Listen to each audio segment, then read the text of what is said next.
Olá pessoal, tudo bom? Bom, nessa videoaula nós vamos então aprender sobre o padrão State e o padrão Template Method, ok? Muito bem, como de praxe vamos aqui mostrar como que esses padrões se classificam, né? Então o padrão State ele é classificado como um padrão comportamental, tá? E relacionado com objetos, né? E o padrão Template Method, que nós veremos na sequência, ele também é um padrão comportamental. Ok, vamos começar pelo State então. Muito bem, vocês provavelmente já viram, né, sobre diagramas de estado, tá, em mais de uma disciplina do curso, né, e já devem ter ouvido falar bastante também sobre estados. Mas, né, o que são estados? Né? Eu gostaria que vocês parassem um pouquinho, né, pensassem um pouco sobre o que são estados, que vocês pensassem em alguns exemplos, tá, de estados e o que significa dizer também que um objeto está em determinado estado. Tá? E também faz sentido dizer que um sistema inteiro ele tem estado? Gostaria que vocês pensassem em 30 segundos, tá, nessas possíveis respostas, tá, para essas perguntas aqui, ok? Então eu vou dar 30 segundos para vocês, tá? Pensem então rapidamente, né, só para ver se vocês relembram ainda o que são estados, vocês fornecerem exemplos, né, de estados, o que significa dizer que um objeto está em determinado estado, e se faz sentido dizer que um sistema inteiro tem estado, ok? Então vamos lá, 30 segundos aí para vocês, né, pensarem rapidamente nessas coisas.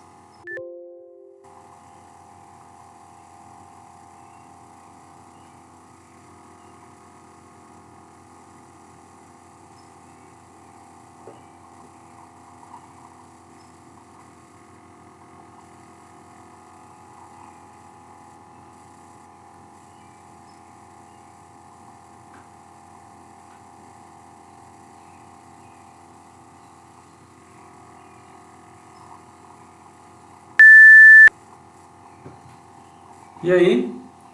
Conseguiram? Tempo curto, né? Mas realmente assim, é só para fazer, né, dar um tempinho para vocês realmente pensarem nisso. Muito bem, vamos então a possíveis respostas aqui, tá? Bom, o que são estados? Estados são momentos da vida de um objeto e que são caracterizados pelo valor dos seus atributos, tá? Então, geralmente o que caracteriza um estado de um objeto é estar em um estado ou estar em outro, né, totalmente relacionado com o valor dos atributos naquele dado momento. Tá? Esse momento pode ser um momento muito rápido, entendeu? Ou um momento duradouro. Exemplos de estados. Tá? Então tem aqui alguns exemplos. Então, tem certas palavras que caracterizam muito bem como estado, como por exemplo, entregue. Tá? Quando uma encomenda foi entregue, isso é um estado, entendeu? Daquele objeto encomenda. Possivelmente a encomenda estava antes de ser entregue, estava em outro estado. Tá? Então, entregue, em trânsito, pago, iniciado, pronto, em espera, jubilado, ativo, né, no caso de alunos, afastado, no caso de um professor. Tá? Esses são verbos no infinitivo que caracterizam muito bem estados. Tá? Próxima pergunta, então. O que significa dizer que um objeto está em determinado estado? Tá? Então, significa dizer que esse objeto ele contém um conjunto de valores em seus atributos, tá, que determinam uma situação específica na vida daquele objeto. Tá? Então, isso caracteriza, né, um objeto como estado. E se faz sentido, né, a gente dizer que um sistema tem estado? Sim, faz sentido. Tá? O sistema inteiro, por exemplo, ele pode estar em determinado estado durante o seu tempo de vida. Tá?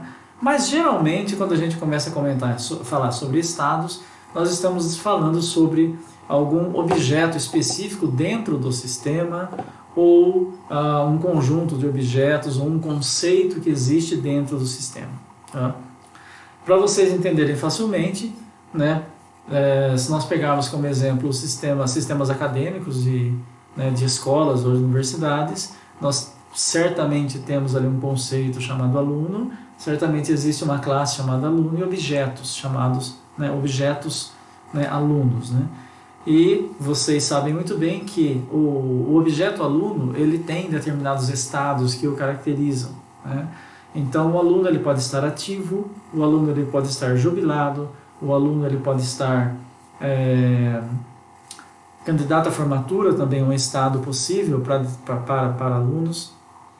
Tá? Então essas coisas nada mais são do que valores de atributos ali da classe aluno que caracterizam ele em determinado estado. E o mais interessante, né, disso, né, para a gente entender o state pattern, é que dependendo do estado que um objeto está, né, ele pode ou não executar algumas ações, né? Dependendo do estado que ele se encontra, ele pode ou não executar determinados métodos, né? Então, por exemplo, se um aluno está ativo, ele pode se matricular em disciplina. Se o aluno ele está em algum outro estado que seja diferente do ativo, ele não pode se matricular em disciplinas. Tá? Então, o método se inscrever em disciplinas, inscrição em disciplinas, né, se isso for um método, ele não pode ser executado para o aluno se ele estiver em um estado diferente do ativo. Tá? Então, é esse ponto que o padrão state ele trata, né, ele trata durante a execução de um sistema, ok? Então, o padrão state, que eu vou mostrar para vocês aqui, ele é uma forma de você organizar, né, de você organizar as classes de forma que os estados do sistema, ou de um objeto, né, ou de objetos do sistema, se tornem evidentes, se tornem mais claros. Porque, muitas vezes, os estados de um objeto, quando você abre o código-fonte, não ficam claros, né? Muitas vezes são determinados apenas e exclusivamente pelos valores de atributos, e manipular esses estados se torna bastante complicado se eles não ficam evidentes ali no código-fonte. Ok? Muito bem. Então esse padrão em seu formato original só é aplicável para situações em que o objeto possui estados mutuamente exclusivos. Tá?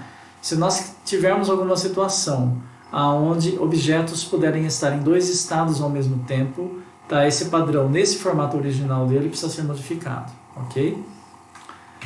Muito bem, apenas para a gente relembrar um pouco, né, o que diagramas de estado na UML, eu tenho aqui um exemplo, né, de uma conta de um diagrama de estados que representa uma conta bancária.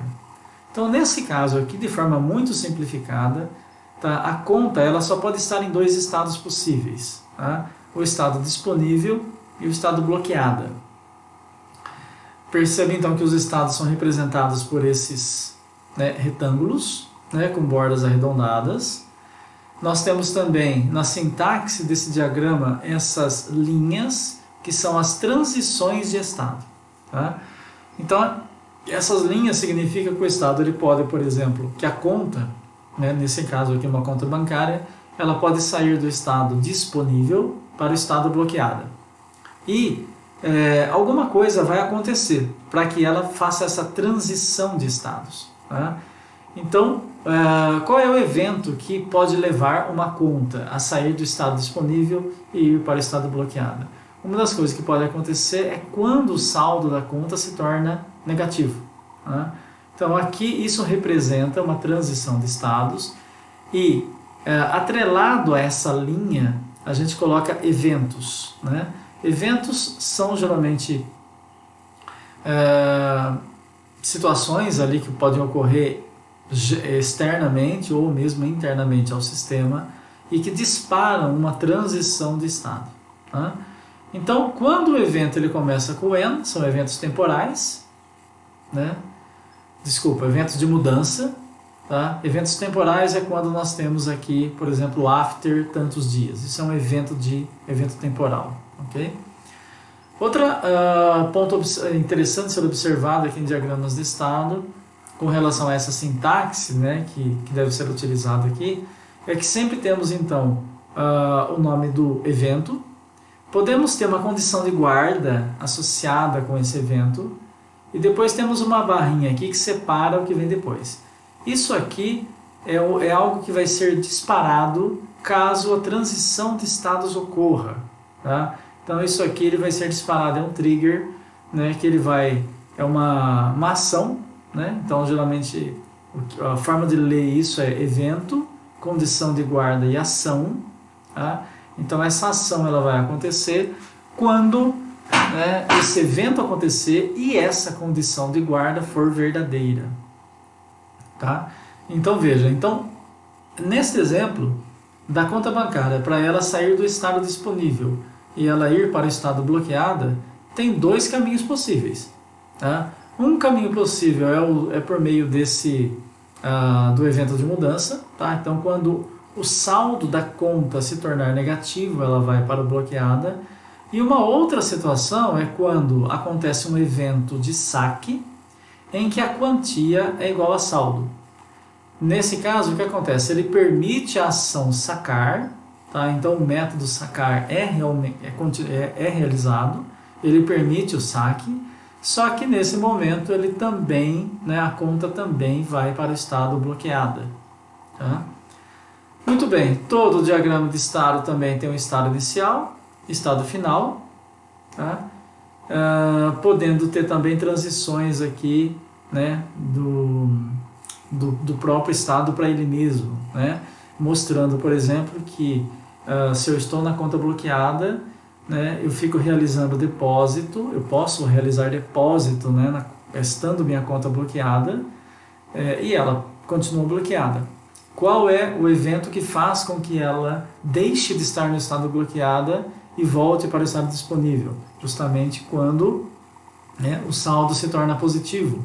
Aí ela transita do bloqueada para o disponível. Algo importante de vocês observarem aqui é que esses diagramas de estado, assim como qualquer diagrama, podem ser elaborados em alto nível de abstração, né, não tendo uma relação muito forte com o código-fonte, né, que você vai desenvolver ou está desenvolvendo. Ou pode ser um diagrama de estados mais concreto. Tá? Então, por exemplo, imaginando que esse diagrama de estados aqui seja um diagrama de estados bastante próximo da implementação, nós podemos, por exemplo, imaginar o seguinte, que saldo, que existe uma classe conta corrente, e que essa classe conta corrente ela tem atributos saldo, ela tem um método sacar, tá? Ela tem métodos, de depositar, realizar depósito. Tá? Então, os nomes que aparecem aqui nos eventos, né, são também nomes de métodos e atributos que a classe conta possui. Ok?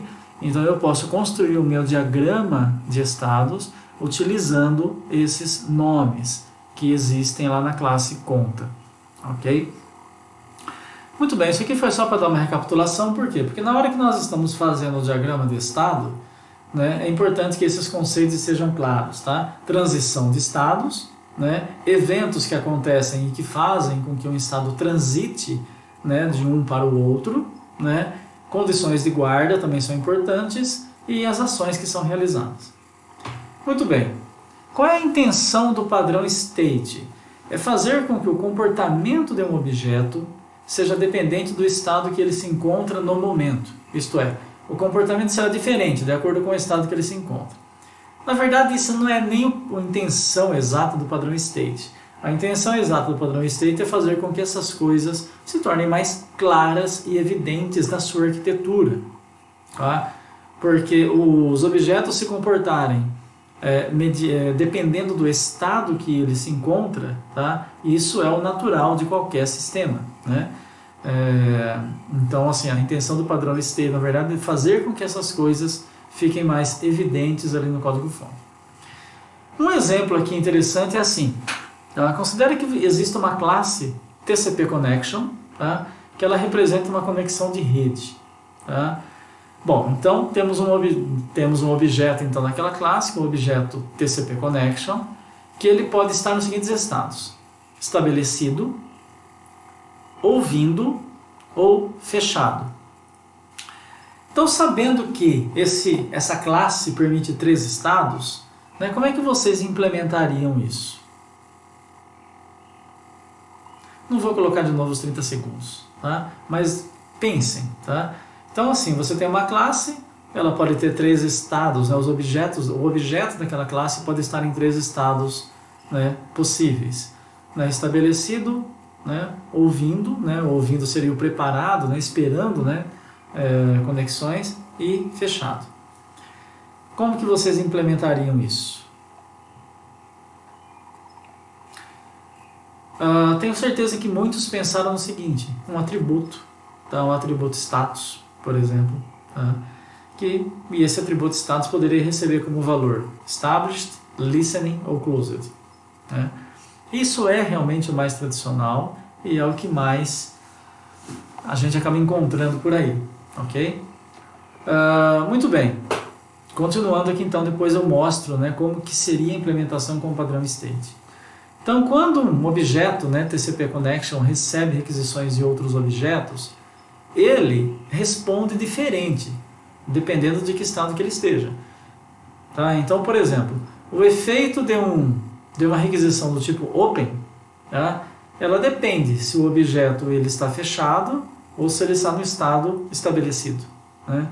Então, isso é apenas para a gente entender, né, o funcionamento, entender esse conceito, né, mais claramente, de que objetos eles respondem de forma diferente dependendo do estado que eles se encontram, tá? Então, o que eu quero dizer com isso é: você tem um objeto lá em determinado estado, dependendo do estado que ele esteja, ele pode não responder a um determinado método que foi enviado, ou responder ao mesmo método caso ele esteja em outro estado. Muito bem. Qual é a estrutura do padrão state? A estrutura é essa aqui. Perceba que ela lembra bastante o strategy, né? E assim como eu disse em outras videoaulas, né, essa estrutura em que você tem uma hierarquia, uma classe, né, geralmente abstrata em cima, que é o supertipo das concretas, né, e uma classe ali do lado, que usa, né, a classe abstrata. Isso é uma estrutura que vocês vão encontrar, na verdade, em vários padrões de projeto, né? Muito bem, mas analisando com mais cuidado aqui é o seguinte: nós temos uma classe que é o contexto, tá?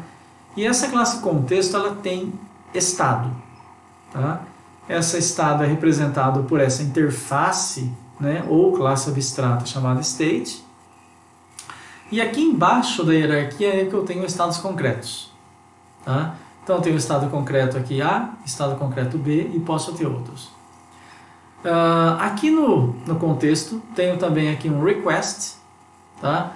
E esse meu método request, o que ele faz? Ele chama o handle do objeto state, né?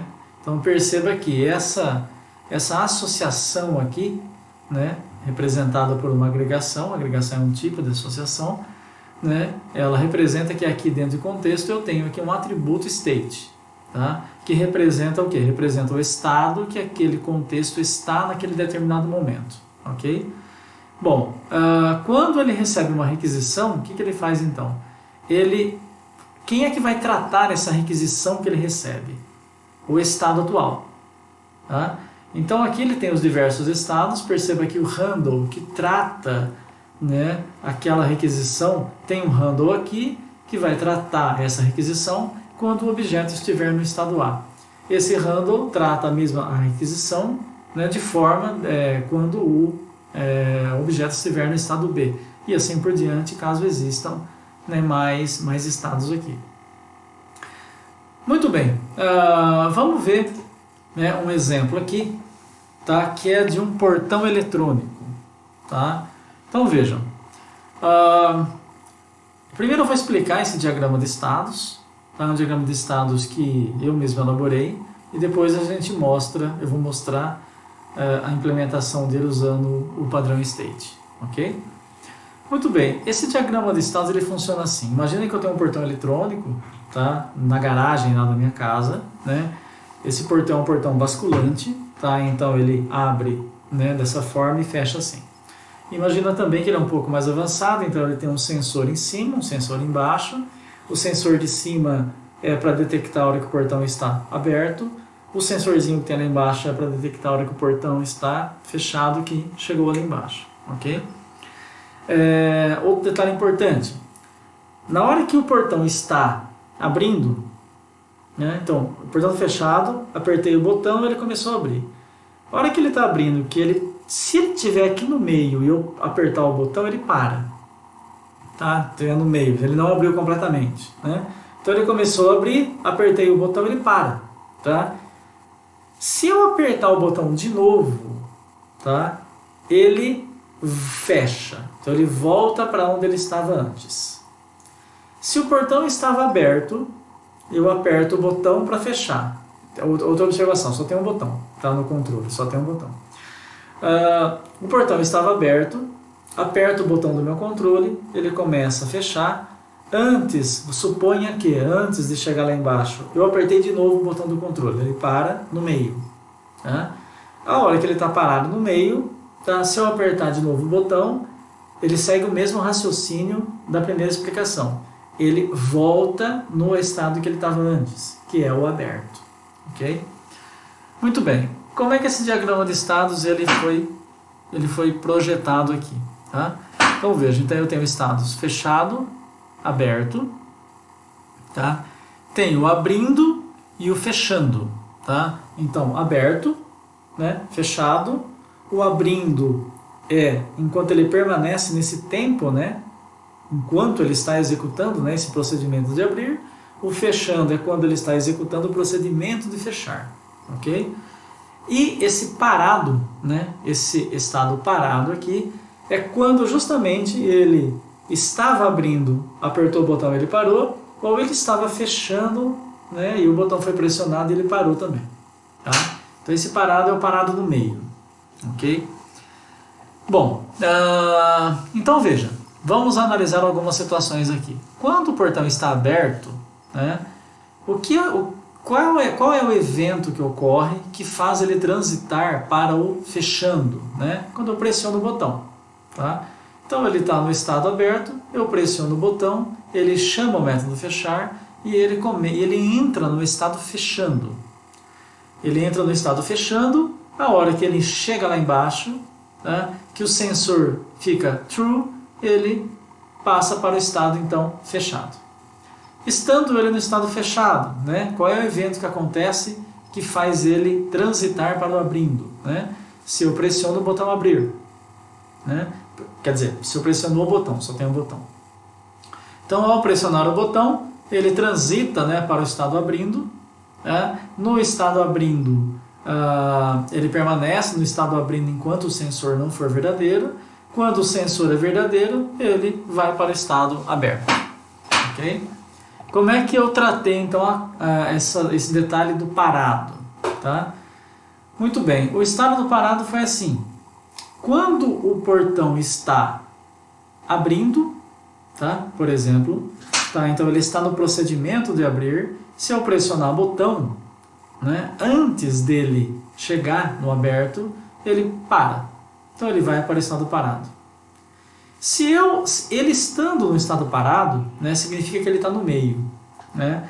E aí como é que eu vou tratar essa lembrança? Ele precisa lembrar, né? Depois que ele está parado no meio, ele precisa lembrar, a hora que eu apertar o botão de novo, em qual estado que ele estava antes. Tá? Então, estando ele no estado parado, ele vai para o abrindo, tá? Se esse atributo situação for fechando. Tá? Então, observe que toda vez que ele entra no estado abrindo e entra no estado abrindo e entra no estado fechando, tem um atributo aqui que eu estou utilizando, tá? Justamente setando um determinado valor aqui, que eu vou usar esse valor depois para descobrir, para lembrar se ele estava abrindo ou fechando. Então, por exemplo, se ele estava abrindo, tá? Perceba que ele entrou no abrindo, situação recebeu abrindo. Tá? Bom, o que ele faz então? Pressionei o botão, ele foi para o parado. Estando eu no parado, né? Então ele estava abrindo, parou, né? Estando eu no parado, eu pressiono de novo o botão. Qual é o valor do atributo situação nesse momento? É abrindo porque ele veio dali, tá? Então, se situação for igual a abrindo, ele vai por essa transição aqui, ó, ele começa a fechar, tá? Então ele fecha, tá? Então ele vem do abrindo, ele está abrindo, né? Pressionei o botão, ele parou, o valor de situação está abrindo, tá? Aqui, a hora que eu pressionar o botão de novo, ele vai verificar se o abrindo está valendo abrindo, se a situação está valendo abrindo, ou se está valendo fechando. Tá? Como está abrindo, ele transita para o fechando e fecha, e volta então no estado que ele estava antes. Ok? Muito bem. Como é que fica então, né, o design usando o padrão state? Tá? Então ele fica da seguinte forma. Tá? Eu tenho aqui então meu electronic gate, né, que é o meu contexto, que é justamente o elemento que possui estados. Tá? Então o contexto é aquela classe, aquele elemento que possui os estados. Muito bem. E aí eu tenho o padrão, a classe state, né, genérica, né, geralmente abstrata, que representa na verdade uma interface comum para os estados concretos que eu tenho. Okay? Então ela também é o que? Ela é supertipo, entendeu? Para os tipos que estão embaixo. Muito bem. Então o electronic gate ele tem estados. Neste caso aqui, como eu precisei, né, eu preciso na verdade fazer com que o funcionamento lembre-se do estado anterior, eu precisei colocar aqui duas associações. Então isso significa que aqui eu tenho dois atributos. Eu tenho um atributo que representa o estado atual e tenho um atributo que representa o estado anterior. Ok? Muito bem. Aqui embaixo eu penduro então os meus estados concretos, né? Fechado, abrindo, fechando, parado. Ok? E perceba que os eventos, né, que devem ser tratados, né, são métodos. Tá? Então, botão pressionado e sensor ativado são os métodos que estão aqui de forma abstrata, que eles vão ser, então, sobrescritos aqui na parte inferior. Ok? Muito bem. Vamos dar uma olhadinha na implementação em Java disso aqui. Tá? Então, veja. Eu tenho a classe electronic gate, que é a minha classe de contexto. Tá? Ela tem aqui ó, os atributos state e o atributo previous state. Tá? Que é o que representa, né, o estado anterior. No construtor, tá? Então, a primeira vez que, quando eu instanciar um objeto da classe electronic gate, né, eu tenho que decidir, né, qual é o estado inicial. Né? Então, ele seta o estado atual para fechado e o estado anterior para nulo, porque não tem. Muito bem, perceba que nessa classe, então, eu tenho agora os dois principais eventos, né, que é o botão pressionado e o sensor ativado. Só que aí, aqui que está o ponto interessante, né? Eu não consigo já implementar aqui dentro, ou até consigo, mas eu acho que ficaria realmente muito cheio de if aqui dentro. Tá? Esse é o ponto. Muitos design patterns, né, eles implementam o polimorfismo para você se livrar dos ifs, para você se livrar dos condicionais. Tá? Então o código fica mais limpo e você consegue separar melhor as coisas.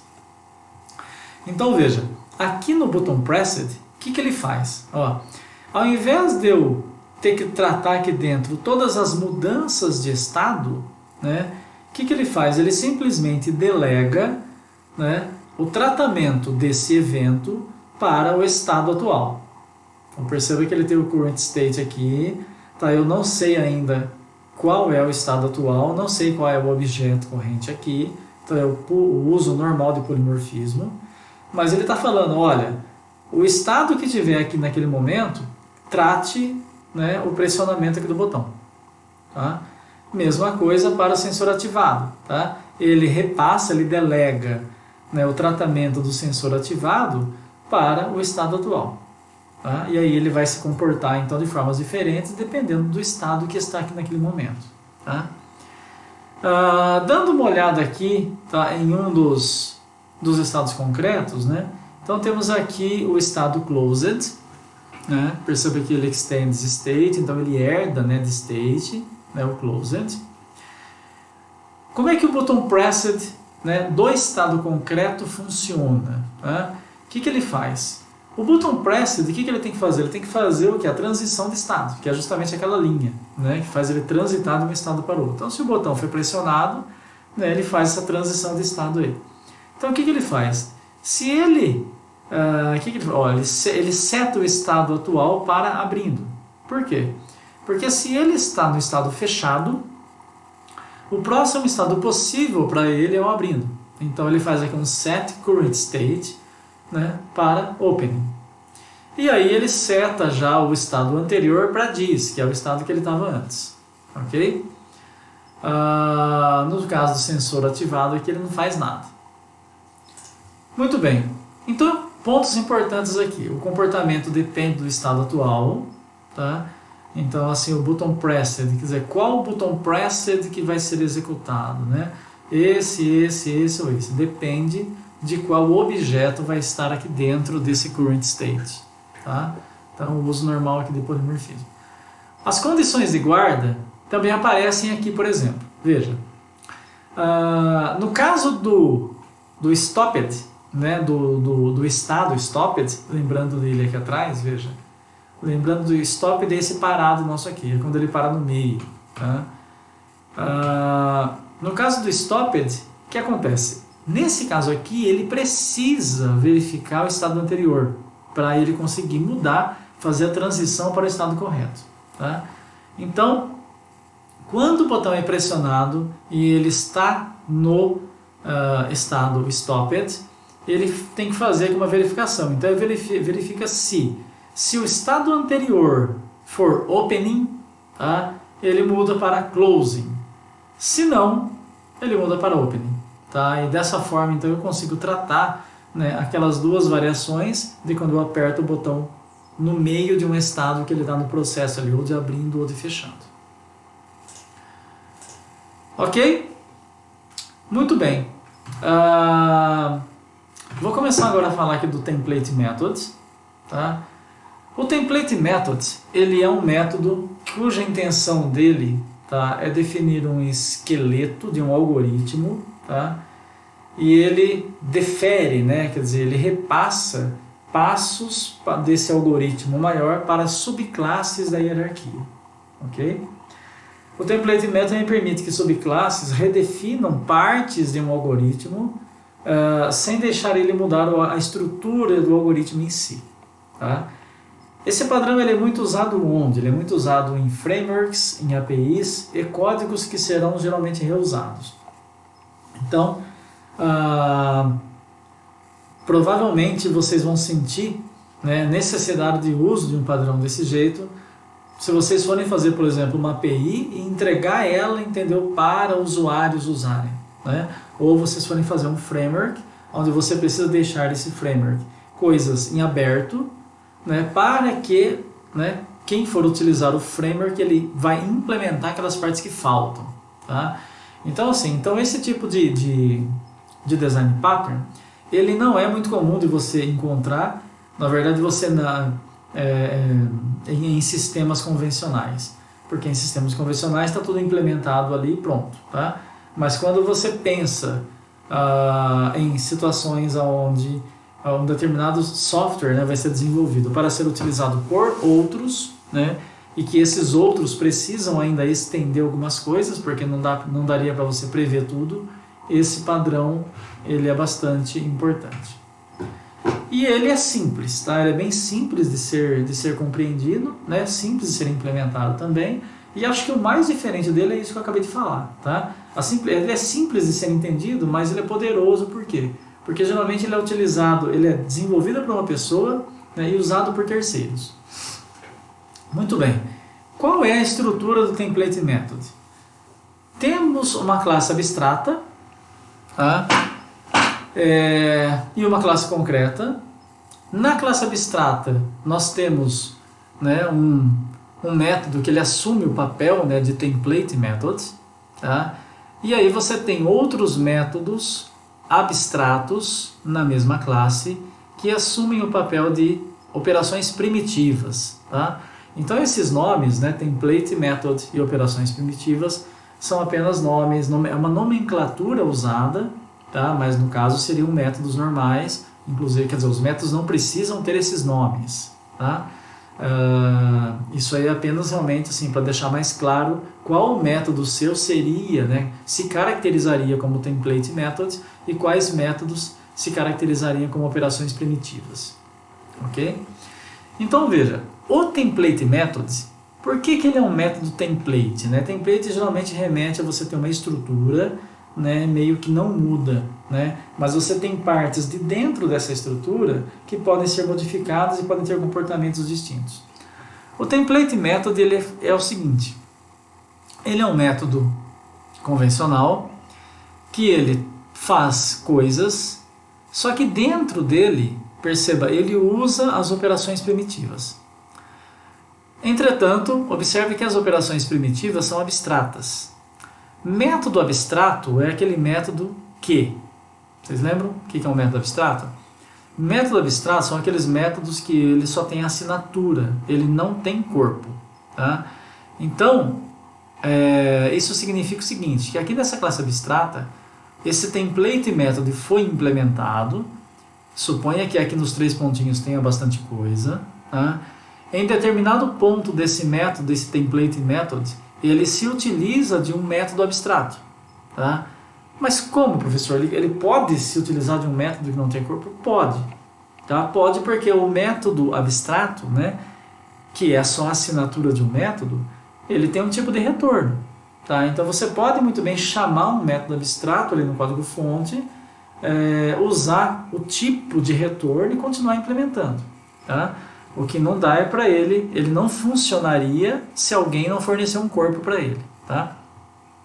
Mas nessa classe, né, que é a classe abstrata de cima, o que acontece? Ele tem o template method, né, pode ter um monte de coisa implementada aqui. No meio desse método, ele se utiliza, né, de chamadas a esses métodos abstratos, né, que são as operações primitivas, e assim por diante. Tá? Então, essas operações primitivas que ficam disponíveis aqui, vocês podem ver também como pontos, como buracos, que precisam ainda serem preenchidos para que tudo funcione.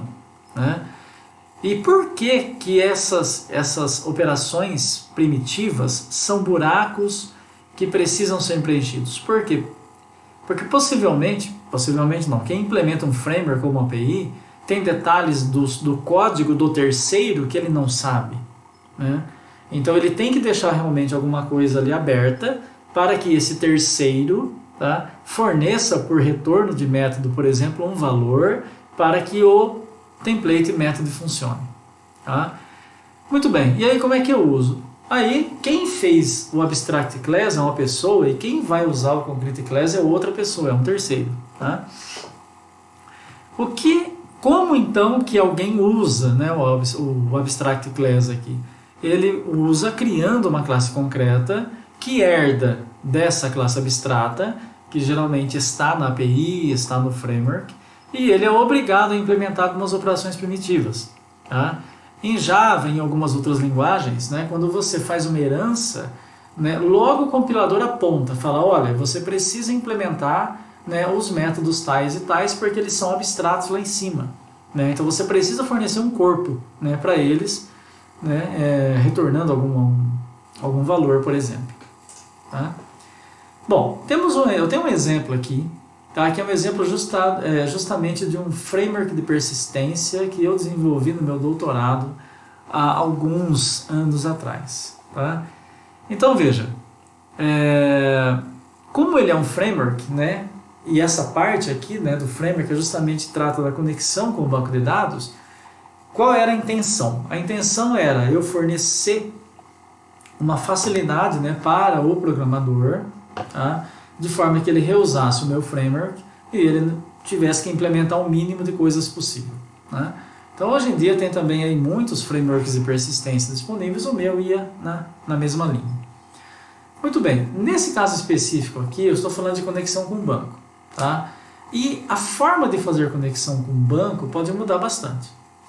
Tem uma forma de fazer conexão com o banco que se chama, que é por meio de ODBC Connection, e é você estabelecendo um DSN. DSN é algo particular do Windows, né, onde você vai lá no painel de controle e você pode criar um DSN. DSN é Data Source Name.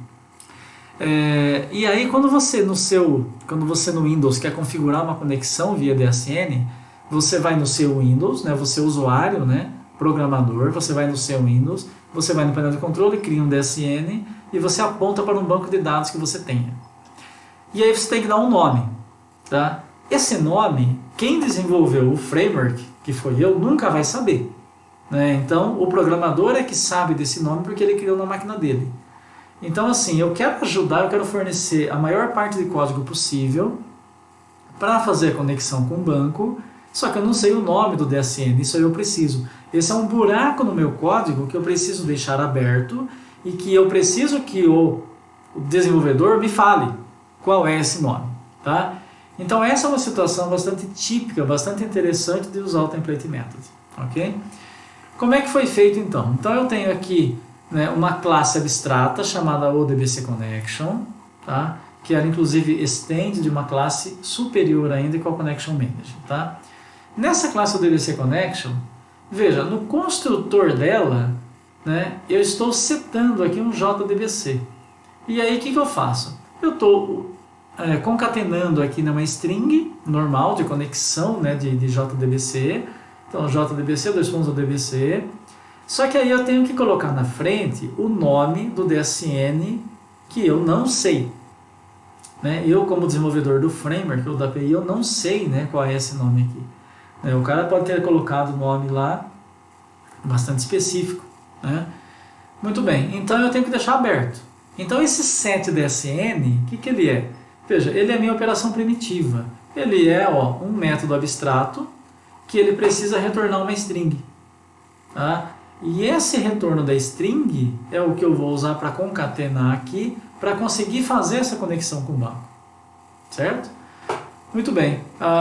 Aqui então eu tenho o método connect, e aí no método connect, o que ele faz? Aqui ele pode usar o current JDBC, que é esse atributo, né, que depois que o usuário ele retornar o nome correto do DSN, vai ter uma string correta inteira, né, e aí ele vai conseguir fazer a conexão com o banco. Tá? Então, esse conjunto esse código-fonte que vocês estão vendo aqui, esse código-fonte é desenvolvido pelo engenheiro de framework, né, pelo engenheiro de API, por aquela pessoa que ela está fazendo um código que vai ser reusado por alguém. Tá? E aí tem partes do código então que eu não sei em detalhes, né? Então por isso que eu preciso deixar essas operações primitivas, né? Estou retornando um tipo específico, então nesse caso aqui eu quero uma string de retorno, né? Isso eu estou obrigando, né, meu desenvolvedor a me retornar uma string de retorno que seja o nome do DSN dele. Muito bem. Esse código-fonte aqui já pertence a quem? Pertence ao cara que está usando o framework. Tá? Então, o que ele tem que fazer para usar todo aquele código-fonte que eu já criei? Né?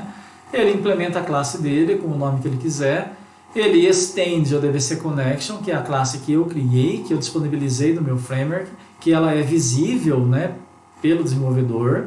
E o que ele tem que fazer? Quando ele faz o extends ao DBC, o compilador já vai apontar, olha, você tem que implementar o método setDSN. Né?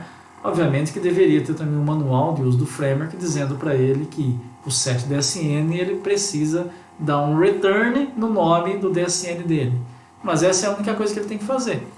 Então ele estende, aí ele implementa, né, o método setDSN aqui de forma concreta, né, fornecendo um corpo, né, então tem o abre e fecha chaves e um corpo retornando o nome de um possível DSN que ele tenha criado no computador dele. Tá? Então, feito isso, né, a conexão com o banco vai funcionar. Ok? Muito bem, pessoal. Nessa aula, então, a gente viu o Template Methods, tá, e o padrão State. Tá? Espero que vocês tenham gostado e até o próximo vídeo, então.